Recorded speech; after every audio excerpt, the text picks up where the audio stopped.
everyone! I have been really looking forward to sharing this project with you for a few different reasons.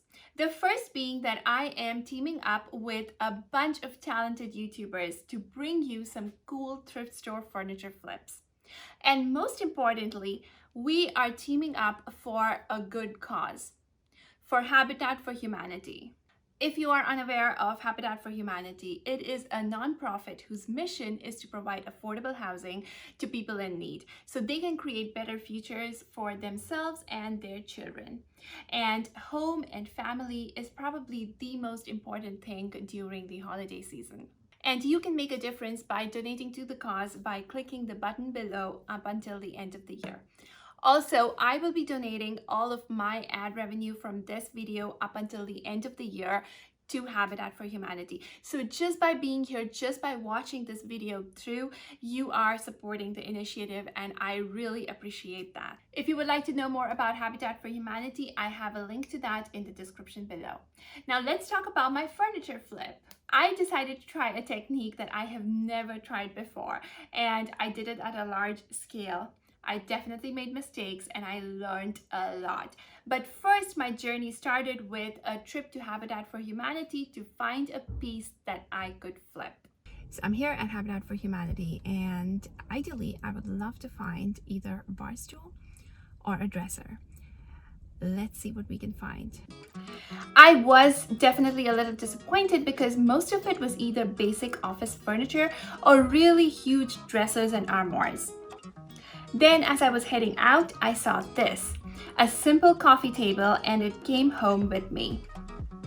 So the first thing I really liked about this was the double X thing going on down here. I think that adds a great character. The legs are a little wobbly and a little scratched and dented, but nothing that can't be fixed. But when I saw the top, the first thing that came to my mind was ocean pour.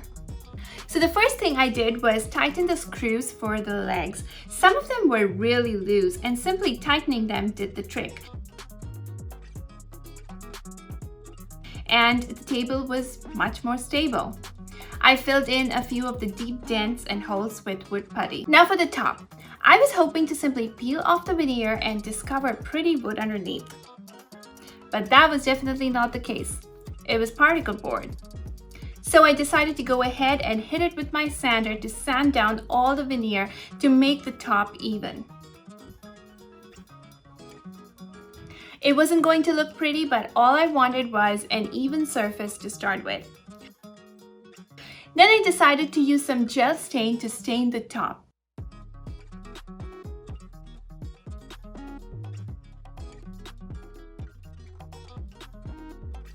It obviously did not go on evenly. I used a couple coats to make it as dark as possible, but the spots with the particle board still stood out. Once the top had dried, I went ahead and roughed up the legs with sandpaper. Wiped it down and gave it a coat of the gel stain. Time for the epoxy pour. I mixed up the epoxy per directions. I hadn't originally planned on covering the entire top with epoxy, but decided that that was probably the best way to go given the particle board that was peeping out. So I used gold for the sand and a deep blue for the first layer. All the material I used was recommended by my friend Sam at the DIY Huntress, and I will link to her ocean pour video below.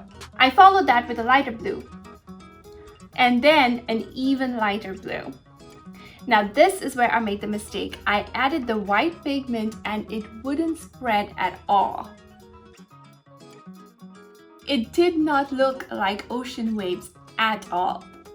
Sam helped me troubleshoot and cheered and guided me as I tried a new pour the next day. I repeated the sequence, and this time I used less of the deepest blue because I thought that the original had too much. Then I used 2 different shades of medium blue to create more depth. Once I poured the lightest blue, I came back with a line of clear epoxy. I followed that with white pigment mixed in the epoxy.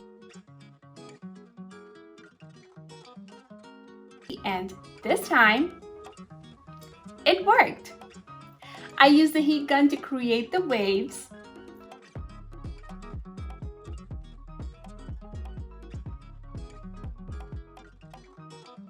And then I popped all the bubbles with a blowtorch.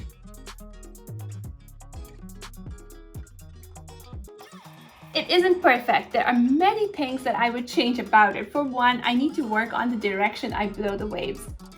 And I'm not a fan of that circle-ish feature in the middle. But overall, I am very excited with the colors and how it turned out for a first time. I'm gonna have to try my hand at it on a few more projects. Overall, the coffee table has come a long way from where it began. Be sure to take a look at the other videos in this playlist to find more inspiring furniture flips and to support Habitat for Humanity. And don't forget to hit subscribe, and I will see you next time.